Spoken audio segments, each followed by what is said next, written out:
ಬರೀ 15 ದಿನದ ಮದುವೆ ಫಿಕ್ಸ್ ಆಗಿತ್ತು ನಮಗೆ.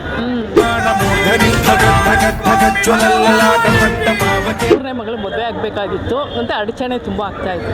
ನಾನು ಇನ್ನೂ 9 ವಾರ ಮುಗ್ದಿಲ್ಲ, ಆಗಲೇ ಒಂದು ತಿಂಗಳಾಗೋಯ್ತು ಅವಳು ಮದುವೆ ಆಗಿ.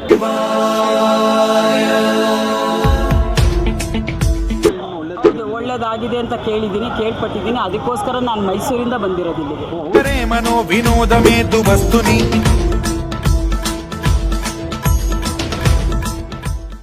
ಇರುವಂಥವ್ರು, ಯಾಕೆಂದರೆ ಕೆಲವೊಂದು ದೋಷಾದಿಗಳಿಂದ ಮದುವೆ ಆಗಿರಲ್ಲ ಅಂಥವ್ರು ಇಲ್ಲಿ ಬಂದು ತೀರ್ಥ ಸ್ನಾನ ಮಾಡಿ ಕಂಕಣ ಕಟ್ಕೊಳ್ಳೋದ್ರಿಂದ ಅವ್ರಿಗೆ ಮದುವೆ ಭಾಗ್ಯ ಅನ್ನೋಂಥದ್ದು ಸಂಪ್ರಾಪ್ತಿ ಆಗುತ್ತೆ.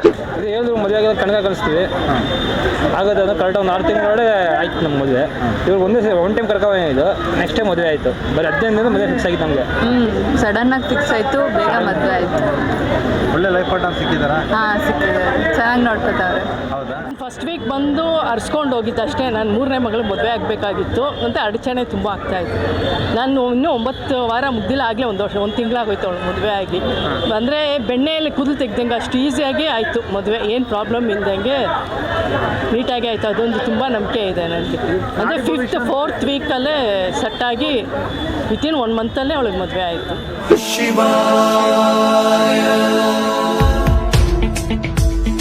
ಹೌದು, ಒಳ್ಳೇದಾಗಿದೆ ಅಂತ ಕೇಳ್ಪಟ್ಟಿದ್ದೀನಿ. ಅದಕ್ಕೋಸ್ಕರ ನಾನು ಮೈಸೂರಿಂದ ಬಂದಿರೋದಿಲ್ಲ. ಹೌದಾ? ನಾವು ಬೆಳಗ್ಗೆನೇ ಮೈಸೂರು 4:15 ಬಿಟ್ಟು ಬೆಳಗ್ಗೆಯಿಂದ ನಾವು ಇಷ್ಟು ಪೇಷನ್ಸಾಗಿ ಕೂತಿದ್ದೀವಿ ಅಂದರೆ ಕಾಶಿ ವಿಶ್ವನಾಥನ ಒಂದು ದಯೆ ಅನಿಸುತ್ತೆ. ಬೆಳಗ್ಗೆ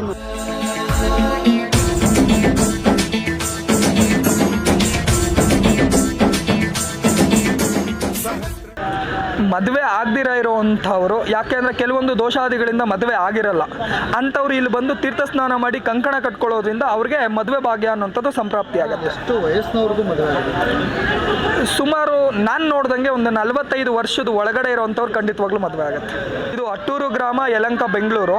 ಮತ್ತು ಸಾನ್ನಿಧ್ಯದ ವಿಳಾಸ ಮತ್ತು ನಿಮ್ಗೇನಾದರೂ ಸಾನ್ನಿಧ್ಯದ ಒಂದು ಮಾಹಿತಿ ಬೇಕು ಅಂದರೆ ಒಂದು ನಂಬರ್ ಕೊಟ್ಟಿರ್ತೀನಿ, ಅದನ್ನು ಕಾಂಟ್ಯಾಕ್ಟ್ ಮಾಡಿ. ಖಂಡಿತವಾಗ್ಲೂ ಸಾನ್ನಿಧ್ಯದ ಒಂದು ಅಡ್ರೆಸ್ಸು, ವಿಳಾಸ ಮತ್ತು ಯಾವ ಸಮಯಕ್ಕೆ ದೇವಸ್ಥಾನ ನಿಮಗೆ ಮುಕ್ತವಾಗಿ ದರ್ಶನಕ್ಕೆ ಅನುಕೂಲ ಆಗುವಂಥ ಸಮಯ ಇರುತ್ತೆ ಅನ್ನೋಂಥದ್ದು ತಿಳಿಸ್ತಾರೆ.